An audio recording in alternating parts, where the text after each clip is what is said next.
Yeah, exit strategy. I think it's my best work yet, actually, and I say that, and I hope I can say that with all due, humility.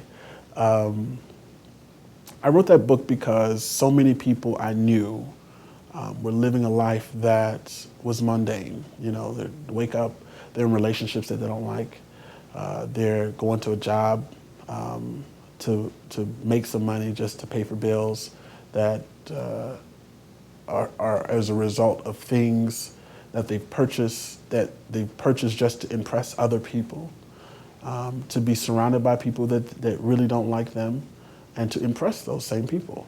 And so I said, no, it has to be more to life. And I remember when I had that aha moment, when I realized that the path that I was living was good. I was on a path, progressive path, but those were progressive failures because I was not operating in the space that I was created to live. And so I didn't want to be a progressive failure in life. And so I said, I can't let other people do the same. So for me, mine happened when I was in college, and my family and community prescribed the life that I was supposed to live. So basically, go to college. That was the norm. It was not that you were going to have the option of going to college. You're going to go to college. That's like the norm. And so I went with that prescribed vision for my life, and it was great. Education was cool. I enjoyed it. I enjoyed the campus. I enjoyed all of that. But I got to a point where I said, you know what? There has to be more to life than this. I don't want to get up every day and work 60 hours just to bring home, whatever the check's going to be. I don't want to be a slave to the system. I know there's more that I can give than going and being caught behind a counter. I was actually on the way to become a pharmacist. So getting caught behind a counter, counting pills legally, I knew there was something more to that. And so I made the decision early on. I said, I'm not going to continue down this path.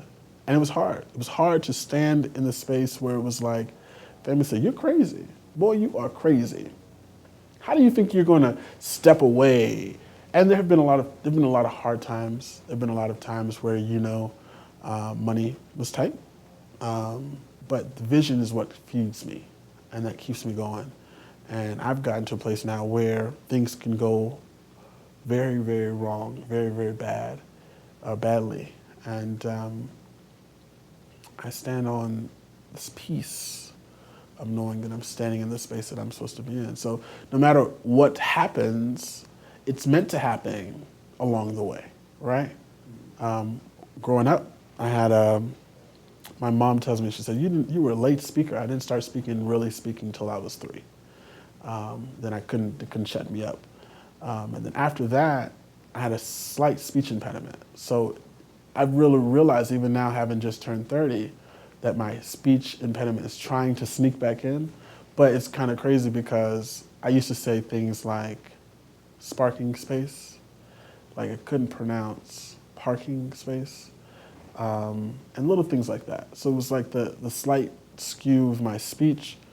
And to fast forward, to think that the one thing that was meant to hold me back, I wasn't speaking before I was 3, then I had a little speech impediment, and the one thing that was my obstacle is a thing that I operate in the best. Wow, like that tells me there has to be more to life than, standing behind a counter counting pills. Thank you for watching A Wise Way. Subscribe to stay updated, share to pass the knowledge, or view our other videos on the left.